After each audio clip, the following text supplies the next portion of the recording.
최대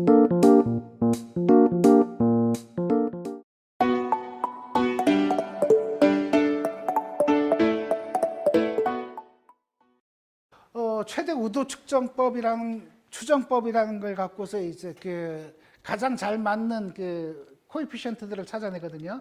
근데 이게 정확한 답이 잘 없는 거예요. 이거는 딱 계산식으로 딱 해서 잘 나오지가 않아요. 그냥 해보고 이제 트라이얼 이제 하는 건데, 최대 우도 측정법이란 건 뭐냐면은 여기 보시면은 가장 그럴듯한 걸 찾아볼게 우리가.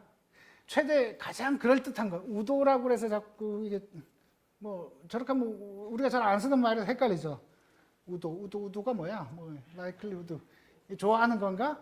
아니죠. 이게 비슷한 거, 가장 그럴듯한 걸 찾아보자라는 그런 거고요. 자, 여기서 우리의 목적은 뭐냐면은 이제 우리가 여러 번 측정한 것 중에 이제 그 가장 이 평균이 우리 샘플들 샘플들을 여러 개 측정했는데 이 가장 그럴듯한 건 우리는 그냥 계산하면은 평균해서 다 더해서 평균하면 되잖아요. 근데 그렇게 계산하지 말고 우도 측정법을 한번 생각해 보자라는 거거든요. 그러면 이제 그 maximum likelihood estimation이란 걸 좀 이해할 수 있으니까. 자, 가우시안 분포라는 걸 어느 정도 알고, 이거는 분포는 어느 정도 안다 치고, 분포에서 평균을 이렇게 썼을 때 보니까 점들이 요거예요. 근데 여기가 더 많아. 이거는 얘일 가능성은 잘 없을 것 같아. 조금 옮겨봤어요. 조금 얘보다 나아진 것 같네. 왜냐하면 요 중심 쪽이 거리들이 좀 짧아졌으니까. 또 옮겨봤어요. 그랬더니 여기 그래도 더 얘보다 좀 나은 것 같아. 옮기다가 여기하고 조금 약간 옮겨보니까 떨어져. 그럼 요 정도가 이제 중심일 것 같아. 라고 이제 하는 방법이 이제 그 최대 우도 측정법이거든요. 숫자로 탁 해서 나오는 게 아니라 옮겨가면서. 이거는 지금 평균의 예를 들었는데, 평균의 예 말고 그러면 분산도 이제 한번 최대 우도 측정으로 한번 볼까요? 분산인 경우, 자, 우리는 일단 평균은 찾았어. 자, 이제 분산을 요 분산을 생각해보고 요걸 해보고 요거 해보자.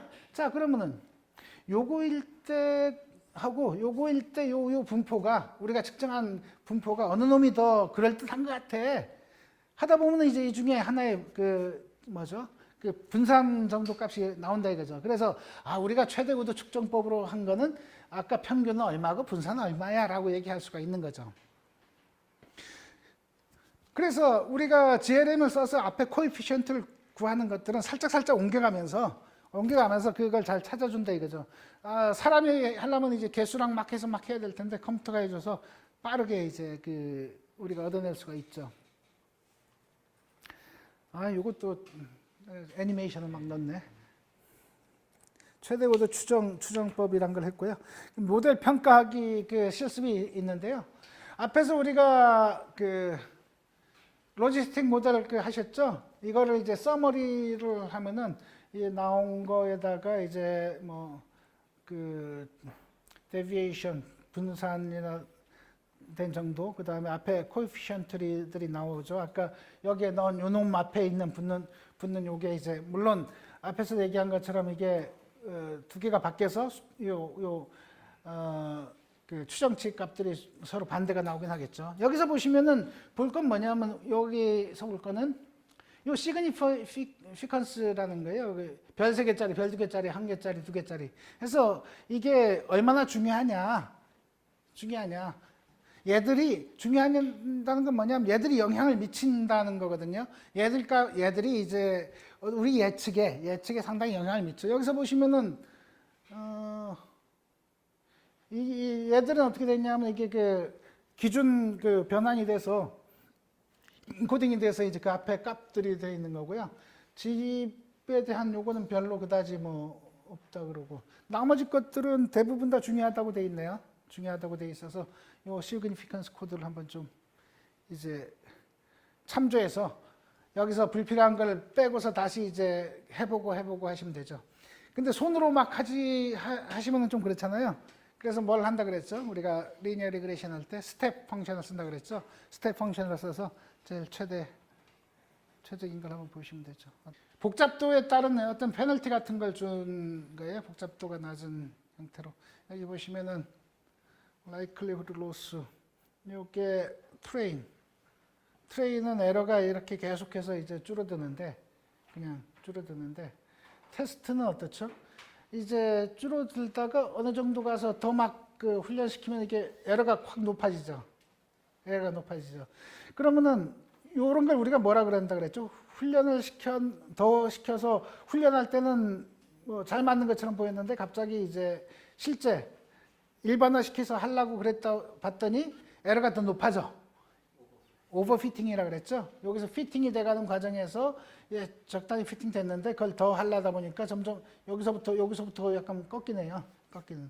그래 요 위치를 어떻게 찾아낼 수 있을까? 그런 걸 이제 그 숫자화 해준 게 이제 그 AIC 이런 인포메이션 크리테리온이라 그러나 뭐 그 AIC든 BIC든 뭐 그런 거를 써서 그 더 이상 가면은 이렇게 안 좋아질 거야 라는 걸 이제 판단내실 수가 있습니다. 그걸 해주는 게 이제 스텝 AIC 해서 그 AIC를 비교해 나가면서 가장 최적화된 그 값을 찾아줬었죠. 자, 요거를 보고서 이건 왜 이걸 먼저 해놨을까요? 내가 왜 이걸 먼저 해놨을까요? 거기 보시면은 책에 있는 그 220페이지에 있는 그래프를 그리는 건데요. 그래프 그리는 연습도 될 겸 이거 한번 보시는데 그래프 여기 그려진 게 책 그 220페이지의 그림하고 반대로 돼 있죠. 그러니까 이게 그 아까 레벨이 뒤집혀서 돼 있는데 이걸 한번 그려 보시겠어요? 그래프 그리는 그 재미도 있으니까. 그래서 이런 걸 해보시면 오늘 그 시작할 때 디플라이어를 이제 설명을 드렸었잖아요. 디플라이어하고 지지플러 쪽에 이제 이런 연습을 잘 해두시면은 그 두 가지만 잘 하셔도 이제 상당히 뭐랄까 어느 정도 그 데이터 분석하고 시각화 같은 쪽이 이제 괜찮습니다.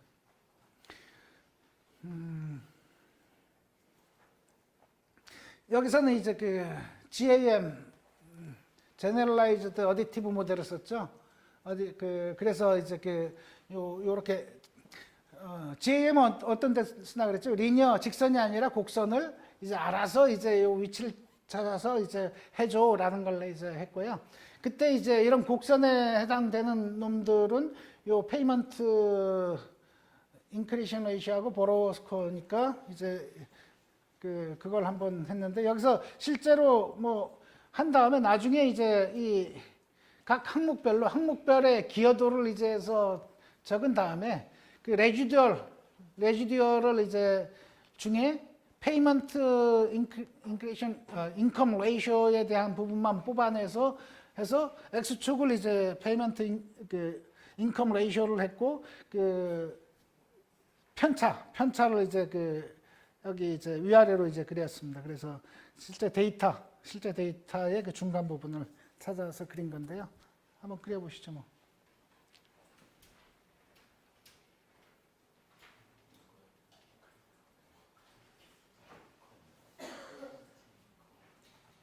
요걸 중심으로 위아래 이제 잘 나눠지는지. 요거는 그래프 그리고 뭐 좀 보셔야 되니까 한 3분? 3분은 좀 짧고 5분 정도 드릴게요.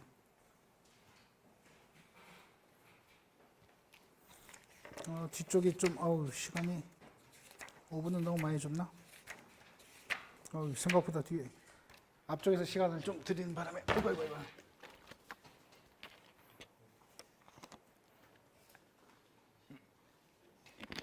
타이핑할 게 많아서 여기서도 보시면은 GLM에도 이제 바이노미얼이죠. 여기서도 바이노미얼인 거고요. 패밀리는 바이노미얼로 해서 한 거고 얘들을 이제 스플라인 시켜줘. 해서 얘들은 약간 좀 곡선 형태로 해달라는 걸 표시한 거고 그리고 나서 텀에 대한 거 각 항목별로 하는 거는 지난번 말씀드렸었죠.